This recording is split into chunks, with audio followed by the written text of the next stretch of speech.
We're on to learning unit number 3. In learning unit number 3, we're going to look at reporting systems, root cause analyses, and creating a culture of safety. So when you click on this learning unit, you come to our topic and outcomes. So we're looking at root cause analysis, but we're also looking at the IHI's root cause analysis, which they call root cause analysis squared, because it's talking about both the analysis of data and actions. So root cause analysis squared, we're looking at FMEA, and we're looking at a culture of safety. So I'll let you look through all of these and or this information, and let's look at the specifics. So you're watching this video. There's 2 chapters to read in our textbook. Chapter 14, where in 14 we do talk specifically to root cause analysis and other incident investigation methods. And then we're going to look at chapter 15, which is talking about a culture of safety. There's a video. I was pretty pleased with this video. It's a fairly recent one. A just culture is important to patient safety. Then we're coming back to the document that we started in an earlier learning unit, Zero Harm in Healthcare, and you're reading pages 7 to 16.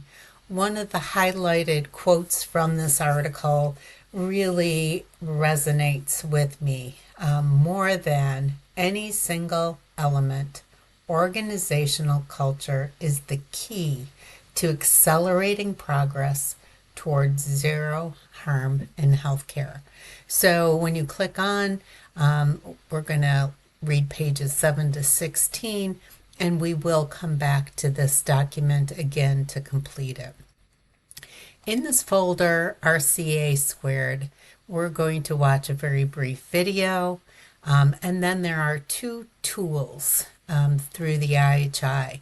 You don't have to use those tools, but please make sure you take a moment and look through what are the 5 whys and why is it helpful in doing a root cause analysis squared to use this tool. And then we're going to talk more about the action component by clicking on this tool, and then another video about how to prepare for a root cause analysis. Then the next is failure modes and effects analysis, FMEA. When you click on here, you're going to note that according to our authors, the Joint Commission requires a healthcare organization to carry out a FMEA yearly. More recently, the Joint Commission requires that this be done every 18 months.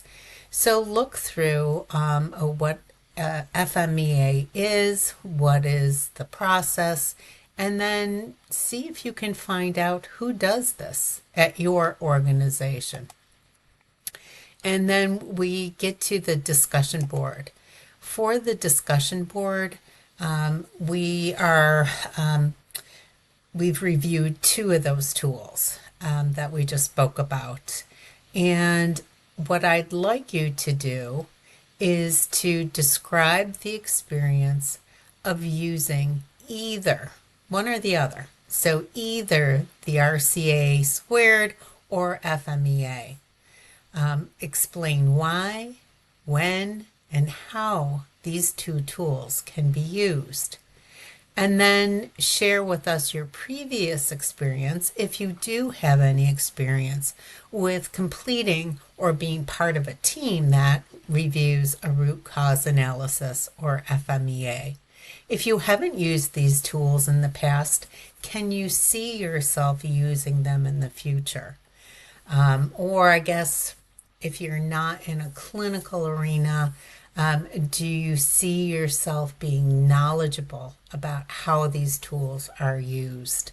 So answer in the best way that you can. But again, you're either looking at the FMEA or the root cause analysis squared. And no reply is required this week, but read at least one of your classmates' posts. Therefore, I ask that you post by Saturday evening so others can read your post, just to give everybody the experience. Even if you don't reply, it's good to read others. So that is the end of learning unit number 3. What I want to tell you a little bit more about is Unit 4, our next one. We are going to have brief new information, certified professional and patient safety certification. And we are going to go over, and you're going to have time in learning unit number 4 to do your course paper, which is a literature review and a PICO question. So what I want to do is just quickly, if you're all on board, and this will be unit 4. So you don't have to do anything right now, but I know some of you like to work ahead. So let's go back to the start here section. And when you get to the clinical course assignment, this is our PICO question and literature review. I want to make sure that you know all this information is included in this folder. So it's the start here, and then you go to the clinical course assignment folder. And when you open that up, you're going to see what is it that you're doing and what is the grading rubric. Not only that, but there's additional information about developing a PICO question. And I recently put in this article because I just came across this and I like this. And it's beyond PICO. It is a new question, simplifies the search for evidence.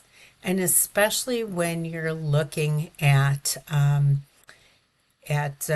framework that is for, and it says it right here, nurses undertaking an evidence-based practice quality improvement initiative.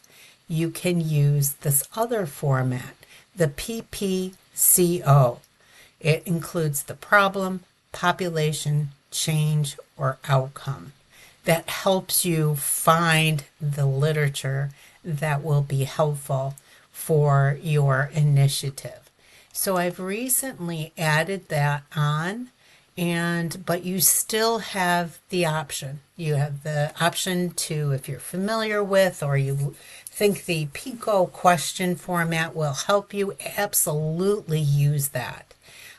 PICO question is phenomenal way to assure you get a good literature search.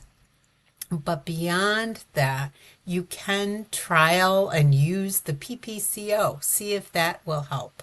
Either way, that will be accepted for your clinical course assignment. You have to develop a PICO question and then do a literature review. And this is specific to, not a new topic, but specific to the initiative that you're working on.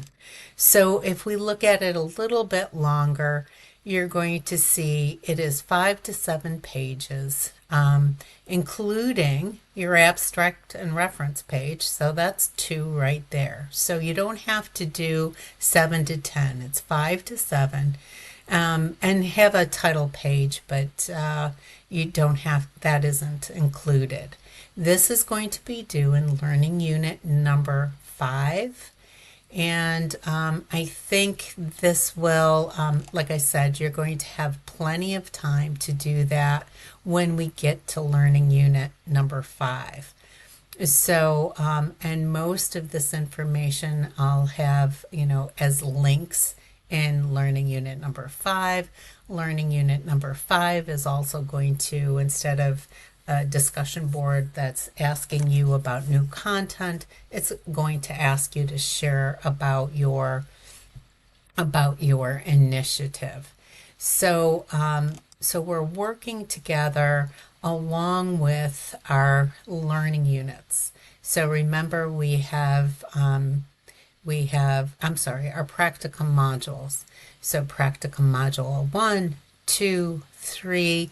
As soon as you finish 2, 3 will open, but you're doing it at your own pace.